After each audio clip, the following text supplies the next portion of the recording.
저희가 느헤미야 말씀을 쭉 계속해서 살펴보고 있는데요. 특별히 이때의 느헤미야 시대에 성벽이 무너진 것, 그리고 그들의 신앙이 무너진 것, 그리고 그들이 다시금 회복을 위해서 느헤미야가 그곳에 왔고 다시금 성벽을 세우고 그들의 신앙이 회복이 되어졌던 때. 그런데 어떻습니까? 그렇게 철저한 종교개혁이 있었음에도 불구하고 그 종교개혁이 1년이라고 하는 시간 동안 방치가 되어지는 시간을 맞이하게 됐을 때 형편없이 무너진 그들의 모습을 보여주고 있다는 것이죠. 그럼 왜 이런 문제가 일어나게 되어졌는가? 그것은 그들이 완전하지 않았다라는 것이죠.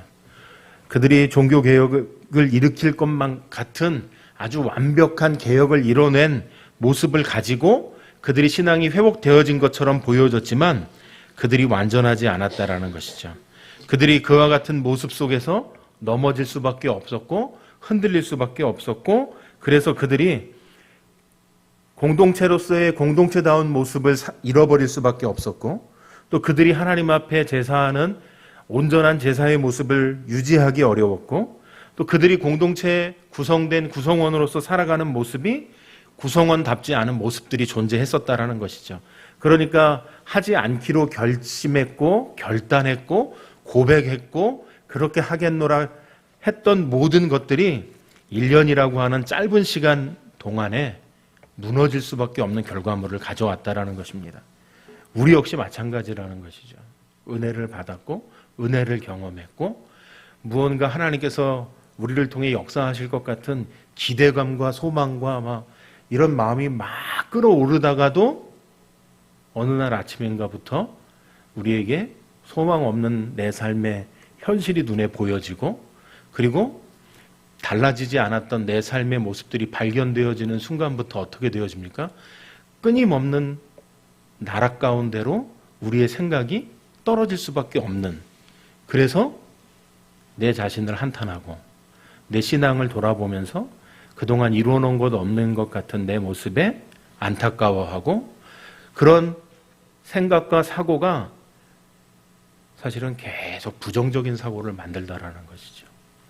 우리가 믿음을 가지고 살아가게 되어진다라고 하는 표현 안에는 하나님으로부터 우리에게 주어지는 말씀으로 힘을 얻게 되어지고 기쁨이 샘솟듯한 공급이 이루어지는 반면에, 우리의 생각은 부정적인 생각들로 우리가 자꾸 넘어질 수밖에 없고 나약한 생각들로 바뀌어져 가는, 다행히도 하나님께서 그러한 순간마다 우리를 붙들어 주셔서 다시금 말씀 가운데로 또 기도함으로 또 예배 가운데로 인도해 주시지만, 우리가 때로는 이와 같이 온전하지 못한 모습으로 인해서 넘어질 수밖에 없는, 그리고 흔들릴 수밖에 없는, 사실 우리의 신앙은 끊임없이 개혁되어져야 하고 변화되어져야 하는 모습을 가지고 있다는 것을 보여주고 있다는 것이죠. 끝까지 포기하지 않는 것, 끝까지 내려놓지 않는 것, 끝까지 하나님만을 의지하는 것, 이것이 오늘 느헤미야의 말씀을 다시 한번 저희가 살펴보면서 마지막에 느헤미야가 그들 가운데 당부하고 또 그들의 모습 속에서 이야기하고 있는 것, 바로 끝까지 신앙을 개혁해내는 느헤미야의 모습을 보여주고 있다는 것이죠. 그들이 신앙의 부흥을 경험했습니다. 신앙의 놀라운 하나님의 역사하심을 봤습니다. 자신들의 손으로 할 수 없었을 것 같은 성벽을 지어내 놓는 일들을 경험하고 나서 그들에게 닥쳐진 그 기쁨, 그 감격, 그 환희는 이루 말할 수가 없었을 것이고, 그에 더불어서 어떻게 해요? 하나님의 역사하심과 은혜를 경험한 그들에게 이제는 우리가 하나님으로부터 회복되어진 이 신앙의 모습으로 이렇게 살아가겠다, 그리고 이렇게 예배하겠다, 이렇게 하나님 앞에 나아가겠다라고 고백했고, 또 그런 모습을 실제로 그들이 경험하기도 했다라는 것이죠. 그런데 오랜 시간 지나지 않아서 그들의 신앙이 점점점 무너졌을 뿐만 아니라 짧은 시간 안에 그 부흥을 경험했고 그 놀라운 감격을 경험했음에도 불구하고 그들이 넘어지고 무너질 수밖에 없었다라는 것이죠. 그러면서 지금 다시 제가 13장에 들어오면서 무너져 있었던 것들을 다시 일으켜 세우는 느헤미야의 모습을 통해 우리의 신앙의 모습들도 다시 세워져야 할 부분들이 있다라는 걸 보여주고 있다라는 것이죠. 늘 우리가 회복되어지고 새롭게 변화되어진 모습으로 살아갈 수만 있으면 얼마나 좋겠습니까? 그러나 그렇지 않다라는 거예요. 생각만큼 저희가 그렇게 완벽한 존재의 신앙의 모습을 갖춰서 살아내고 있지 못하다라는 걸 보여주고 있다라는 것이죠. 때로는 가끔 원망하기도 하죠. 하나님 우리를 좀 만드실 때 사실 지금도 완벽하게 만드신 것이기는 하지만 우리가 그렇게 죄에 쉽게 흔들리거나 죄에 쉽게 넘어지거나 이러지 않고 온전히 하나님만을 섬길 수 있는 존재로 만들어 놓으셨다면 내가 이런 고민도 안 했을 거고 내가 이렇게 예배 시간마다 나와서 하나님 앞에 회개하는 일도 없었을 것 같은 그냥 내 삶에 그리고 내 신앙이 늘 만족과 기쁨이 넘치는 정말 성령이 충만한 삶을 누리는 삶을 기대한 대로 살아내는 삶. 그래서 이 교회 오는 것 자체, 교회 와서 성도님들을 만나는 것 자체 안에서 그냥 그 기쁨이 표출되어지고 막 그 기쁨을 나누어주고 서로 공유하고 했으면 좋겠는데 사실 저희가 그렇지 못하다라는 것이죠. 때로는 어떻습니까? 교회 오는 것조차도 힘들 때가 있다라는. 예, 김효선 집사님 맞다고 고개를 막 격하게 흔드시는데요. 예, 그만큼 우리가 악한 존재로 살아가고 있기 때문에 때로는 김효선 집사님이 악하다라는 얘기는 아니고 오해하시면 안 됩니다. 물론 저 이태규 집사님이 생각하실 때는 악하다 뭐 그러실 수도 있겠지만 두 분이 싸우실 때는 안 그래도 지금 저희 집사람하고 교회 오면서 한 얘기가 정말 치열하게 우리가 싸우며 살아왔다. 목사님 부부는 아마 안 그러셨을 것 같고 우리 권사님도 기도 많이 하셔서 안 하셨을 것 같고 이태규 집사님도 많이 참으셔서 안 하실 것 같아요. 저희 집은 아주 매일이 전쟁터였거든요. 육아 뭐 심지어는 빨래를 넣는 방식에서부터 의견이 안 맞아서 싸운 일은 이루 말할 수가 없습니다. 근데 놀라운 건요. 이런 일들이 꼭 이렇게 예배 앞에 터지더라는 거예요. 제 경우에. 심지어는 이렇게 꼭 설교하기 앞에. 그래서 제가 늘 속으로 생각하기에 우리 집사람이 아주 영적이거나 아주 영적이지 않거나 하다. 이렇게 설교하려고 오늘 그랬다는 얘기가 아니고 전에 그랬다. 요즘은 그런 일 없습니다. 전에는 제가 토요일 날 저녁이 되면 불안해요. 목사님은 안 불안하시죠? 사모님께서 워낙 잘 해주시니까 기도하시고 저는 토요일 날 저녁이 되면 불안해요. 특히 주일날 오후에 설교를 이렇게 맡았거나 하는 순간이 되는 그 토요일 날 저녁은요 얼마나 불안한지 몰라요. 왜 불안하냐고요? 아니 일단 저도 긴장된 상태로 있을 수밖에 없고 또 한 가지는 꼭 집에서 불화해요. 근데 불화하고 강대상에 올라가서 설교하려면요 이것만큼 죽을 맛이 없어요. 저희 집사람이 앉아있는 쪽은 쳐다도 안 봐요. 고개가. 왜냐하면 제가 하는 말을 우리 집사람이 그때 감정이 막 격하게 올라와서 우리 집사람이 또 거짓말인데 사랑하라고 고백하고 있는 그 이야기를 듣는 그 순간 거짓말인데 이럴 것 같은 생각이 불현듯 들기 때문에 쳐다도 안 보고 그쪽으로는 고개도 안 꺾어지고 제가 한쪽으로 서가지고 말씀을 전했던 기억이 있습니다. 불완전한 존재로 살 수밖에 없어요. 이 불완전한 존재인 우리가 어떻게 해요? 우리 욕심을 바라보고 살아가거든요. 제가 오늘 제목도 6일과 7일 이렇게 정해봤는데요. 신앙을 계속해서 개혁하기를 원하는 느헤미야 그리고 개혁해가는 그 느헤미야의 모습들 속에 저희가 14절까지의 말씀을 보면 말씀을 듣고 섞인 무리들에서 골라낸 걸 이야기하고 있고요. 또 도비아가 큰 방을 차지하고 앉아서 성전에 그래서 성전에서 갖추어지고 성전에서 해야 할 일들이 이루어지지 않은 것들을 이야기했습니다. 그리고 또 예배를 회복해야 될 것에 대해서 그걸 위해 필요한 사람들이 있어. 제사를 드려야 할 레위인들, 회복되어지는 걸 세우는 일들을 통해서 신앙의 개혁을 위해 그러한 일들을 했었던 느헤미야에 대한 이야기들이 14절까지 기록이 되어져 있거든요. 근데 오늘 15절 이후의 말씀에 읽어보면은요, 저희가 우리 욕심이 어떤 모습을 가지고 있는지를 잘 보여줍니다. 어떻게 해요? 6일을 사는지 7일을 사는지를 보여주고 있습니다. 15절 말씀에 보면 이렇게 이야기합니다. 그때에 내가 본즉 이렇게 기록하고 있습니다. 이 말씀은 단지 봤다라는 의미도 있겠지만 중요한 것은요, 본질을 파악했다라는 본질을. 이것은 사건의 본질을 정확하게 파악했습니다. 그래서 느헤미야는 지도자로서 다른 일반 사람들이 볼 수 없는 것을 보고 느낄 수 없는 것을 느꼈던 거죠. 그렇기에 개혁을 할 수밖에 없었던 모습이 나타났던 거고, 개혁에 필요한 일들을 지금 13장에 들어와서 하고 있는 것 아니겠습니까? 다른 사람들 눈에는 보이지 않는데 이 느헤미야의 눈에는 보였던 거예요. 그래서 느헤미야는 다른 사람들이 볼 수 없는 것을 보고 그것의 신앙의 약점들을 개혁해내고자 했었던 것이죠. 오늘 저희가 함께 읽은 15절 말씀에 이렇게 기록합니다. 그때에 내가 본즉 유다에서 어떤 사람이 안식일에 술틀을 밟고, 안식일에 술틀을 밟았대요. 곡식단을 나귀에 실어 운반하며 포도주와 포도와 무화과와 여러 가지 짐을 지고 안식일에 예루살렘에 들어와서 음식물을 팔기로 그날에 내가 경계하였고. 여기 보면은 마치 한 사람이 한 것처럼 저희는 이제 적혀져 있는데요. 이게 다 복수를 나타내는, 여러 사람이 행했던 것을 나타내고 있는 것이거든요. 그러니까 한두 사람이 이렇게 살았던 것이 아니라 그 짧은 기간 동안 그들의 신앙이 타락하고 내려앉은, 무너진 그 순간 어떻게 살았는가?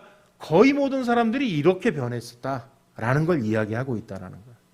안식일에 어떻게 살았다고요? 쉬지도 못하고 이렇게 바쁘게 살아갔다라는 것을 이야기하고 있습니다. 세상 사람들의 삶은요, 7일을 8일처럼 살아갑니다. 얼마나 고달프겠어요. 예. 단 하루도 쉴 수 없어요. 7일을 8일같이 살아내야 이 땅에서 살 수 있다고 이야기하고 그래야 성공할 수 있다고 이야기합니다. 그런데요, 하나님께서는 하나님의 백성들에게 이야기하셨습니다. 6일을 살아도 7일을 사는 은혜를 베풀어 주시겠다. 6일과 7일의 차이가 거기 있는 거거든요. 그러면 그것을 무엇으로 알 수 있겠습니까, 여러분? 광야에서의 이스라엘 백성들의 삶을 보면 알 수 있죠. 그들이 농사를 지었습니까? 아니죠. 그렇지만 하나님께서 어떻게 하셨죠? 출애굽해서 가나안에 도착하는 날까지 먹이셨다라는 거죠. 심지어는 신발은 닳지도 않았. 그런 신발 나오면 아마 스포츠회사는 다 망할 것 같아요. 구두회사도. 근데 그 당시엔 그렇게 하나님께서 하셨다라고 말씀하고 계시거든요. 이게 바로 은혜 아니겠습니까? 40년을 걸었는데 신발이 닳지 않았다라는 거. 하나님의 역사하심이 그들과 함께 하였다라는 거. 6일을 살아도 7일을 산 사람들과 똑같은 하나님의 역사하심이 나타날 거다라고 이야기하고 있는 것. 근데 세상 사람들은 아직도 어떻게 살아간다고요? 7일을 8일같이 살지만 그들은 그들 손에 쥐어지는 것 없고 그들 손에 은혜를 경험하지 못한 채 살아가고 있다는 것이죠. 광야의 만나는 어떻습니까? 하루 먹을 것 하루치가 공급되지만 6일째 되는 날엔 7일째 먹을 것까지 공급되는 거죠. 그러면 5일째까지는 공급하신 만나는 방부제를 안 썼는데 6일째 공급하시는 만나에는 방부제를 잔뜩 뿌리셔가지고 주셨을까요? 저는 그렇지 않았을 거라고 생각이 되어집니다. 하나님의 역사하심과 은혜는요, 6일까지 수고하고 노력한 것에 하나님께서 쉼을 허락하시는 그 삶, 그것이 바로 하나님의 은혜이고 6일과 7일의 삶을 사는 하나님의 백성에게만 하나님께서 주시는 은혜라고 생각이 되어집니다. 그들은 안식일에도 쉬지 못하고 이렇게 바쁘게 살아갑니다. 그렇게 살아야 성공할 수 있다고 생각합니다. 왜? 그들의 생각이 그들의 삶을 결정하기 때문에 그렇습니다. 이때 느헤미야는 그들을 경계했다라고 말씀하고 있습니다. 여기서 경계했다라고 하는 말은요, 경고하였다.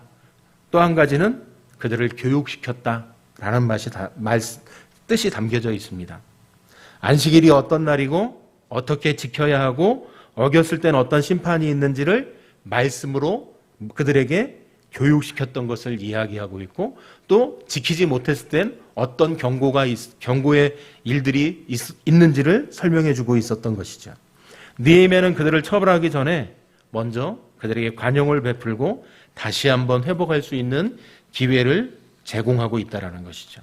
16절 말씀에 보니까 이렇게 기록합니다. 또 두롯 사람이 예루살렘에 살며 라고 기록하고 있습니다. 그러니까 두롯 사람이 북쪽에 있는 지명인데 해양업을 하고 조선 기술이 뛰어난 사람들인데 아마 배를 타고 내려왔거나 육로를 이용해서 내려왔을 것 같아요. 그런데 이 사람들이 16절 말씀에 보니까 어디에 살았는가 하니까 예루살렘에 살았다라고 이야기하고 있더라. 그러니까 두롯 사람들이 예루살렘에 살면서 안식일에 마음껏 장사했다라는 것을 이야기하고 있는 것이죠. 두롯 사람들은 안식일 개념이 없는 이방 사람들입니다. 7일을 8일처럼 사는 사람을 대표하는 사람들이 두롯 사람들인 거죠. 그런데 그들이 어디에 지금 살고 있습니까? 예루살렘에 살았다라고 말씀하고 있습니다. 산다는 말, 정착해서 거주했다라는 것이죠. 그들이 안식일을 안 지키는 이방 사람들이 예루살렘에 와서 장사하기 위해 사는데 7일을 8일처럼 사는 삶의 본을 보여주고 있는 거죠. 그런데 이 사람들이 들어오니까 예루살렘이 변했습니다. 어떻게 해요? 안식일을 지키지 않는 것으로. 그러니까 그 땅이 장사하는 땅으로 바뀌어버린 거죠. 예루살렘 사람들이 어떻게 생각했겠습니까? 이제 6일을 7일처럼 사는, 하나님의 은혜로 사는 삶은 왠지 어리석은 삶처럼 느껴지는 거죠. 어떻게 살아야 된다 생각합니까? 7일을 8일처럼 정말 분주하게 쉬지 않고 잠도 줄여가면서 그렇게 살아야 내가 남들보다 더 많은 부를 가질 수 있고, 내가 남들보다 더 높은 지위를 얻을 수 있고, 내가 남들보다 더 높은 곳에 이룰 수 있고, 내가 욕망하고 꿈꾸는 내 삶을 이루어낼 수 있을 것 같은 생각이 들어지는 거죠. 그러니까 어떻게 삽니까? 7일 8일처럼 살 수밖에 없는 거예요. 자신을 혹사할 수밖에 없고, 쉼이라는 건 누려볼 수도 없는 각박한 인생을 살아갈 수밖에 없는. 그런데 그들이 안식일을 지키지 않을 뿐만 아니라 마음껏 그 땅을 장사하는 땅으로, 안식일을 범하는 곳으로 만들어 버렸는데, 어리석게도 예루살렘 사람들이 거기에 동조하는 것이죠. 은혜를 경험하지 못한 삶을 동경하는 것이죠. 근데 사실 저희도 그럴 때가 많습니다. 하나님께서 우리에게 은혜로 제공해 주시는 삶이 있거든요. 근데 그 삶을 잃어버려요. 왜 잃어버릴까요? 저희의 짧은 지식이 하나님의 능력을 넘어선다고 생각을 하는 거예요. 하나님의 손은 왠지 짧은 것 같은 느낌이 드는 거예요. 하나님의 역사하심은 왠지 능력이 없으신 것 같은 생각이 들어지는 거예요. 믿을 수 없는 하나님이 되신 거예요. 어떻게 하겠습니까? 내 지식을 동원하고, 내 지혜를 동원하고, 내 노력을 동원하고, 내 힘을 동원해 보는 거죠. 결과물은 어떻습니까? 쉼 없는, 은혜 없는 각박한 인생을 살아가는 거죠. 그런 삶을 살다가 뒤늦게서야 깨닫고, 은혜가 그리워서, 은혜가 고파서 그때서라도 깨닫고 돌아오면 그게 은혜고 감사인 것이죠. 아직도 그 은혜와 그 베푸신 사랑을 기억하지 못하고 돌이키지 못한 채 어떻게 살아갑니까? 그 삶을 누리기 위해 지금도 각박한 삶의 전쟁터에서 7일을 8일과 같이 살아내야 살아남을 수 있다고 생각하는 것이죠. 사실 여태까지 저희가 산 삶은요, 내가 7일을 8일처럼 살았기 때문에 살아남은 게 아니에요. 6일을 살았지만 하나님께서 은혜로 7일을 살게 한 하나님의 역사하심이 우리 가운데 있었기 때문에 저희가 살아냈던 것이거든요. 근데 그걸 모르는 거예요. 그러니까 여전히 그 삶을 사는 거죠. 여전히 제가 청년부 때 어떤 청년하고도 그런 이야기를 나눈 적이 있어요. 주일날 예배하는 것만큼 어리석은 게 없는 것 같아요. 왜 어리석은 것 같냐고 물어보니까 뭐 이건 생산적인 것이 아무것도 없다는 거예요. 자기가 생각할 때. 자기는 굉장히 똑똑하다고 생각을 하는 거예요. 그러니까 예배할 필요가 없다고 생각하는 거예요. 제가 그 삶과 그리고 예배하는 삶의 삶을 누리는 분들의 삶, 그러니까 은혜로 사는 삶과 은혜를 경험하지 못한 사람들의 삶이 분명히 다르다 설명을 했지만 그 형제는 은혜의 삶을 누려보지 못했어요. 어떻게 살아야 가고 있을 수밖에 없냐면 7일을 8일처럼 살아내는 거죠. 그러면서 어떻게 해요? 삶이 고달플 수밖에 없는 거예요. 삶이 어려울 수밖에 없는 거예요. 그러나 우리는 어떻습니까? 비록 6일을 살지만 하나님의 은혜로 7일을 살아내는 삶이 우리들 가운데 있다는 것이죠. 그것이 하나님의 은혜의 역사하심을 따라 살아가기 때문에 내가 지금 이루어낸 것이 아무것도 없는 것 같아 보이지만 가장 놀라운 하나님의 역사하심을 경험하고 살아가는 삶이 되어졌다는 것이죠. 제가 여러분들께 지금 내가 예수를 믿지 않았다면, 내가 예수를 알지 않았다면 지금보다 더 훌륭한 삶을 살았을 것 같으시죠? 사실 예수 믿었기에 지금 이만큼 사는 거예요. 예수 없었으면요 더 나락에 곤두박질 쳤을 거예요. 제가 얼마 전에도 어떤 집사님하고 이야기했어요. 몇 년 전까지만 해도 자기가 죽으라고 이혼하려고 했다는 거예요. 자기 아내가 자기랑 이혼하려고 했다고 하는 거예요. 이혼하는 목적이 뭐였습니까? 물어보니까 너무 죽을 것 같아서 이혼하면 지금보다는 나을 것 같아서 이혼하려고 했다는 거예요. 그래서 제가 한 얘기가 집사님 이혼했다면 과연 행복해졌을까요? 제가 그랬어요. 더 지옥 같은 삶을 사셨을 거라고. 지금 이혼 안 하고 그냥 두 분이 사시거든요. 사실은 이혼이라고 하는 것에 도장을 찍는 이유는 지금 내 삶이 너무 괴롭다는 거예요. 그래서 이 괴로움에서 벗어나고자 선택한 이혼이 사실은 두 사람 사이를 더 괴롭게 만드는 결과물이 되어지거든요. 근데 그걸 모르니까 어떻게 해요? 이혼하는 거죠. 근데 그 결과물이 너무나 비참한 삶을 살아가게 한다는 거예요. 그 집사님 얘기가 그 얘기예요. 아마 자기가 그때 이혼 당했으면 지금 고시원에 그냥 아침에 출근하고 퇴근하면 고시원에 들어가서 자는 삶, 그것도 빚진 빚 갚느라고 자기한테는 투자도 못하고 여유도 없고 그런 삶을 살았을 것 같다고 그렇게 이야기하거든요. 지금 어떻게 사냐면 그래도 와이프하고 아이들하고 하나님의 은혜를 경험하고 살아가는 것이죠. 어떻습니까? 우린 여전히 하나님의 은혜로 살아가고 있는 것, 하나님의 은혜로 사는 삶이 놀라운 것, 그리고 지금 내가 사는 삶이 때로는 불만족스럽고 때로는 마음에 안 들어서 원망스럽고 불평스러울 때가 있으시지만 사실은 최고의 삶을 하나님께서 살아가도록 우리에게 은혜를 베푸셨다는 것이죠. 17절 말씀에 이렇게 기록합니다. 내가 유다의 모든 귀인들을 꾸짖어 그들에게 이르기를 너희가 어찌 이 악을 행하여 안식일을 범하느냐. 느헤미야는요 세상 사람들이 예루살렘에 들어와서 마음껏 활동하고 영향을 미치는 모습을 보고 그냥 있으면 안 되겠다 생각했던 것 같습니다. 그래서 이 문제를 해결하기 위해서 가장 먼저 유다의 모든 귀인들을 불러서 그들을 꾸짖었습니다. 왜 꾸짖었는가? 이들이 이 문제에 깊이 개입되어 있었으니까 꾸짖었겠죠. 오늘 말씀해 보면 너희가 어찌 이 악을 행하여 안식일을 범하느냐. 그들이 그 일을 주도적으로 행했던 사람들이었다라는 것을 보여주고 있는 것이죠.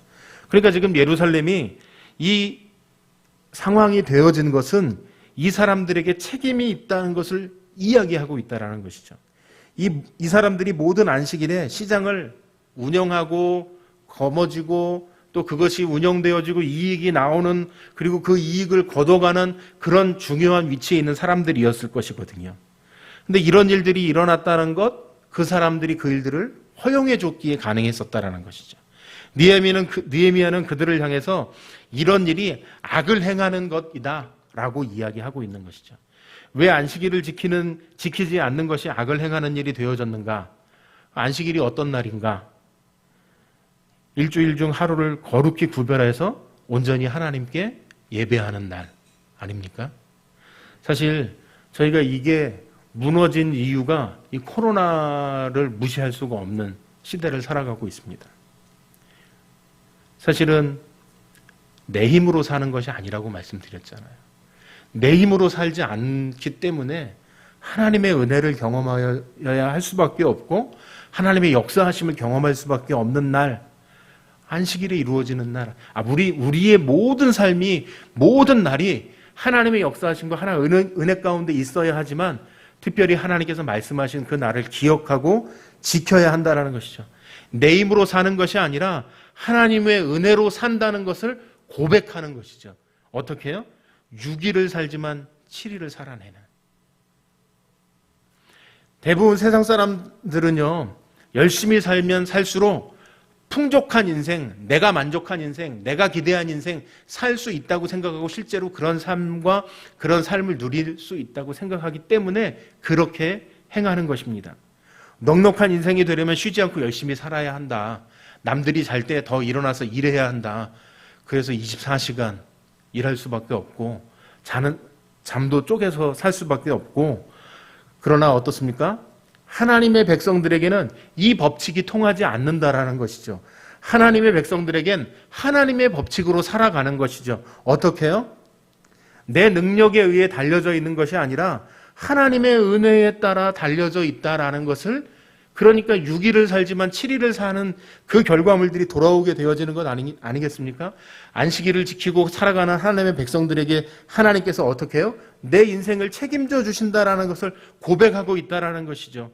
그래서 안식일을 지킨다라는 것, 하나님의 백성을 세상 사람들과 구별시켜주는 중요한 표시가 아닙니까?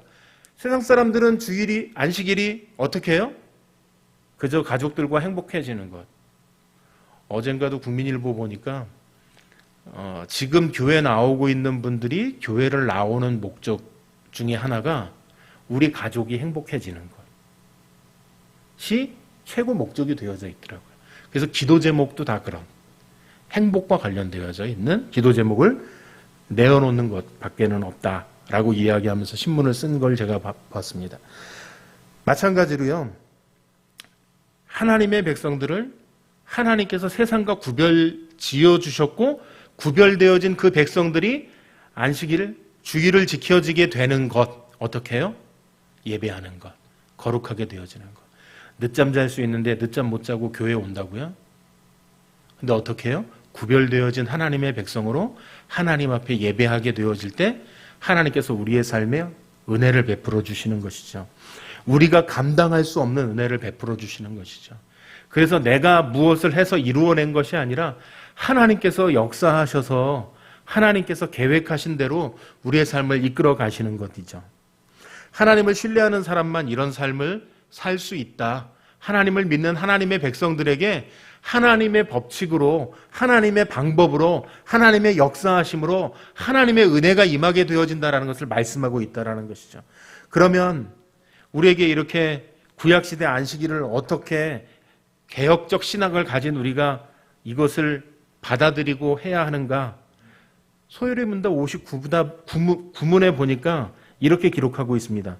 창세로부터 그리스도의 부활까지는 하나님께서 일곱째 날을 매 주간의 안식일로 지정하셨고 그 후로부터 세상 끝날에 이르기까지는 주간의 첫날로 지정하셨으니 곧 그리스도인의 안식일입니다. 라고 이렇게 기록해 놨더라고요.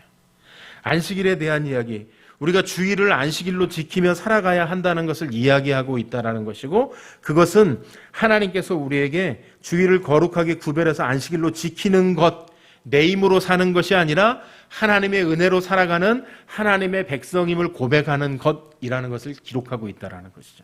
그러면 그날을 어떻게 지켜야 하는가? 역시 다음번 소요리 문답에 보니까 답이 딱 60문에 이렇게 기록하고 있습니다. 안식일을 거룩하게 하는 것은 그날 하루를 거룩하게 쉼으로 할 것인데, 근데 저희는 여기서 하나를 뺐죠. 거룩하게를 뺐죠. 그날 하루를 쉼으로 할 것인데, 거룩이라는 단어를 빼고 그냥 저희는 쉼으로 대체했다라는 것이죠. 다른 날에 합당한 세상 일들과 오락을 그만두고 부득이한 일과 자비를 베푸는 일을 제외하고는 공사간에 하나님을 예배하는 일에 하루를 온전히 사용할 것입니다. 하루를 온전히 사용하라고 기록하고 있다는 것이죠. 근데 우리는 어떻습니까? 하루를 온전히 사용하는 거 아까워갖고 반나절만. 그렇죠? 저희 어렸을 때는 제 기억에 저녁 예배 드리러 가느라고 집에 아무도 없으니까 아버지 어머니 손 붙잡고 교회 가서 7시 반 예배니까 앉아있다가 저는 이제 졸려서 옆으로 점점 기울어 가서 의자 위에 눕고 그랬던 기억이 있습니다. 물론 오전 예배 드리고 저녁 예배. 제가 저녁 예배 회복해야 된다 뭐 이런 얘기를 드리려고 하는 얘기가 아니라 우리에게 이렇게 온전한 하루를 하나님 앞에 드리고 있는가 살펴봐야 한다라는 것이죠. 지금 이 시대가 우리가 주일답게 회복하려면 그날 하루를 거룩하게 쉴 수 있어요. 거룩하게 쉼을 가져야 한다라고 말씀하고 있거든요. 그런데 우리는 거룩이라는 단어를 빼고 그냥 우리 자체적으로 쉼을 가지는 것. 근데 그 쉼이요, 우리가 우리에게 주어진 쉼은 진정한 안식이 이루어지지 않기 때문에 쉼을 누릴 수가 없는 거예요. 쉬지만 쉰다고 말할 수가 없는 거예요. 불안할 수밖에 없고 그런 결과물들은 다시금 우리를 더 큰 불안으로 만들어내는 일들밖에는 생겨나지 않는다는 것이죠. 오늘 이 말씀 가운데에도 다른 날에 합당한 세상 일과 오락을 중단해야 한다, 그만둬야 한다라고 말씀하고 있다는 것이죠. 그런데 우리는 주일을, 안식일을 오히려 직장도 안 가고 그러니까 오히려 오락과 어떤 일들이요? 세상 일들 못했던 걸 어느 날 미뤄서 한다고요? 이날 미뤄서 하는 거죠. 그리고는 그 쉼 누렸다, 잘 보냈다, 오히려 그렇게 생각하는 것 아니겠습니까? 그러나 어떻습니까? 그날 하루를 온전히 하나님을 예배하는 날로, 하나님을 위해 일하는 날로, 하나님 나라를 위해 헌신하는 날로 드릴 수 있어야 합니다라고 말씀하고 계시다라는 것이죠. 앞에 말씀드렸던 것처럼 하나님의 백성들은 내 힘으로 살아간다고요? 아니죠. 하나님의 은혜로 살아가는 것입니다. 하나님의 역사하심으로 살아가는 것이죠. 내가 기대하고 바라는 삶을 위해 내 욕심을 가지고 그 욕심을 이뤄내기 위해서 살아가는 삶이 아니라 어떻게 해요? 하나님의 역사하심 속에 하나님의 은혜로 내 삶이 사라지는 것이죠. 18절 말씀에 이렇게 기록합니다. 너희 조상들이 이같이 행하지 아니하였느냐? 그래서 우리 하나님이 이 모든 재앙을 우리와 이 성읍에 내리신 것이 아니냐?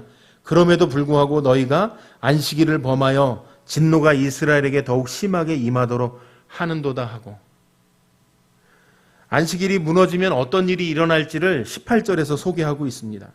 안식일이 무너지는 것이 복이 아니고 재앙이 임한다 말씀하고 있다는 거죠. 저희는 재앙이 임하지 않을 걸 너무 믿는 거죠. 예루살렘이 이처럼 큰 재앙을 만났던 것도 그들에게 있어서 어떻게 해요? 하나님의 은혜를 잊었기 때문이었던 것 아니겠습니까? 안식일을 지키지 않게 되어진 가장 근본적인 이유가 무엇이겠습니까? 하나님의 은혜를 잊으니까 어떻게 해요? 하나님께서 말씀하신 그 말씀들을 지키지 않게 되어지고 하나님의 말씀을 대적하게 되어지고 하나님을 반역하게 되어지고 하나님을 등돌리게 되어지고, 결과물은 어떻습니까? 그들이 고통 가운데 내어 던져질 수밖에 없었고 그 결과물로 성벽이 무너진 삶을 살아갈 수밖에 없었고 그 무너진 성벽의 삶이 그들을 보호해주지 못하고 지켜주지 못한다는 걸 그들이 경험했던 것 아니겠습니까? 그런데 다시 어떻게 해요? 그렇게 되어진다고 하면 그 삶을 다시 이전보다 더 심한 게 임하게 되어질 것이라고 느헤미야가 이야기하고 있는 것이죠. 하나님의 말씀대로 살아가게 되어질 땐 하나님의 은혜로 살아가게 되어지는 것, 하나님께서 우리에게 주신 약속의 말씀을 통해 이뤄가고 계신다라는 것입니다. 그러나 그렇지 않을 땐 이런 악한 모습 속에 놓여질 수밖에 없다라고도 경고하고 계시다라는 것이죠. 19절 말씀에 이렇게 기록하고 있습니다. 안식일 전 예루살렘 성문이 어두워 갈 때에 내가 성문을 닫고 안식일이 지나기 전에는 열지 말라 하고 나를 따르는 종자 몇을 성문마다 세워 안식일에는 아무 짐도 들어오지 못하게 하였으므로. 그러니까 느헤미야는 안식일을 지키기 위해서 특단의 조치를 내린 거예요. 어떤 조치를 내렸습니까? 어두워지면 성문을 닫아버렸어요. 들어오지 못하게 했어요. 외부에서 장사치들이 들어오지 못하게 막았던 것을 기록하고 있다는 것이죠. 그리고는 안식일이 지나기 전에는 절대 열지 못하도록 명령을 내렸습니다. 안식일에 아무 짐도 들어올 수 없도록 철저하게 통제했던 것이죠. 사실 이 일은 레위인들이 해야 할 일인데 그렇지 못하니까 오늘 자신의 종들에게 이와 같은 일들을 하게 했다라는 것이죠. 느헤미야가 지금 왜 이러고 있는가? 안식일에 아예 다른 생각, 다른 꿍꿍이를 꿈꿔보지도 못하도록 아예 애시당초에 문을 틀어 막아버리는 일을 느헤미야가 했던 것이죠. 왜요? 주일을 주일답게, 안식일을 안식일답게 지키도록 하기 위해서라면 이렇게라도 해야겠다라고 생각했던 것이죠. 이 결과물이 어떻습니까? 그들의 신앙을 다시금 하나님의 은혜 가운데로 나아가게 하는 것이죠. 사실 저희가 지금 막 약해져 가는 게 주일 오후 예배죠. 살금살금 빠져나가는 분들이 계시죠. 저도 조심스럽게 말씀드리는 부분들이에요. 안식일을 거룩하게 지킬 것, 하나님께서 우리에게 당부하신 일들이시죠. 문을 닫아서라도, 오전 예배 오면 저도 그냥 닫아 화장실도 못 가게 네, 그런 마음이 있습니다. 아니 그렇게라도 정말 네. 점심도 주는데 점심만 날렁 먹고 오후 예배는 안 드리고 죄송합니다. 웃자고 한 얘기인데 네, 너무 심각하게 받아들이실까 봐. 느헤미야는요, 문을 닫아서라도 그 백성들이 안식일을 거룩하게 지키기를 원했던 것이죠. 20절 말씀에 이렇게 기록합니다. 장사꾼들과 각양 물건 파는 자들이 한두 번 예루살렘 성 밖에서 잠으로. 혹시라도 문 열어주겠지. 이러다가 잠깐이라도 열리면 그 틈으로 들어가면 되겠지. 아니요. 잠을 자는 이유는 어떻게든지 들어가 보겠다. 그 틈을 노려보겠다 하는 것 아니겠습니까? 근데 꼭 우리의 신앙의 모습과 닮아 있죠. 우리가 빈틈을 조금이라도 보이는 것 같으면 그 틈으로 비집고 들어오는 것 아니겠습니까? 우리가 신앙생활이 조금만 흔들려도 그 틈 사이로 우리의 신앙을 넘어뜨리는 도비와 같은 그런 존재들이 우리를 끊임없이 신앙으로부터 멀어지게 만드는 것 아니겠습니까? 그런데 느헤미야는 약속대로 문을 닫고 들어오지 못하도록, 그러면서 21절 말씀에 이렇게 기록합니다. 내가 그들에게 경계하여 이르기를 너희가 어찌하여 성 밑에서 자느냐, 다시 이같이 하면 내가 잡으리라 하였더니 그 후부터는 안식일에 그들이 다시 오지 아니하였느니라. 잡는다고 하니까 그 다음부터 오지 않았다라는 것이죠. 끈질기게 틈을 노리고 기다려보고 잡으려고 했지만 어떻게 해요? 결국에는 모두 물러갔다. 철저하게 차단하고 끝까지 대적했더니 모든 대적들이 도망가게 되었다라는 걸 이야기하고 있습니다. 저희가 작은 틈에도요, 정말 넘어질 수밖에 없는 거예요. 나 하나쯤은 괜찮겠지 했던 오후 예배가 절반도 안 남으시는 거죠. 오전에 예배 드렸으니 그럼 오후 예배를 드리는 분들은 뭐가, 사실 이렇게 말씀드리는 저도 많이 창피해요. 온전히 오후 예배를 잘 못 드려서 죄송스럽기도 하고. 그런데 다시 개혁하고 세워내야 하지 않겠냐는 거죠. 느헤미야처럼, 예루살렘 성의 이스라엘 백성들처럼. 그 일들을 누가 해야 하겠습니까? 저희가 해야 할 일인 거죠. 하나님의 은혜로 살아가는 우리들이 해야 할 일인 것이죠. 22절 말씀에 이렇게 기록합니다. 내가 또 레위 사람들에게 몸을 정결하게 하고 와서 성문을 지켜서 안식일을 거룩하게 하라 하였느니라. 내 하나님이여 나를 위하여 이 일도 기억하시옵고 주의 크신 은혜대로 나를 아끼시옵소서.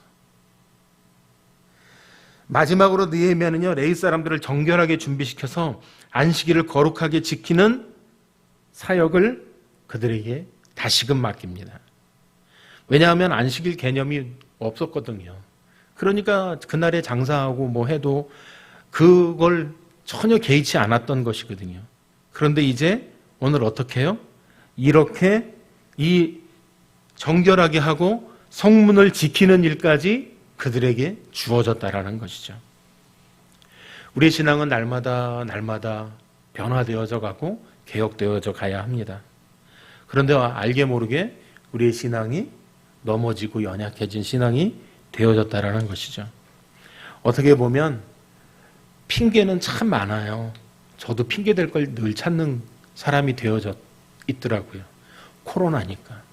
코로나로 일한 거니까. 이건 합당한 명분이 되는 거니까. 라는 이유들로 적당히 둘러댈 수 있는 것들을 찾는 것이죠. 그러나 어떻습니까? 세상 사람들은 여전히 하나님의 방법으로 살아가지 않으려고 합니다. 왜요? 정말 미련한 방법 같아 보이거든요. 왜요? 하나님 자체가 눈에 보이지 않습니다. 보이지 않는 하나님을 믿는 것부터가 정말 미련한 선택을 한 거거든요. 그리고 그 하나님이 누구를 돕는다? 이건 기대할 수조차 없는 일이 되어지는 것이거든요. 세상 사람들이 그리스도인을 바라볼 때 저 미련한 것들은 저렇게 해서 제가 군대에서 예배 드리러 가면 그 선임들이 그리고 또 고참들이 그리고 특별히 선임하사가 저한테 한 얘기가 있습니다. 교회 가면 떡이 나오냐 국이 나오냐. 그래서 제가 초코파이는 준다고 그랬거든요.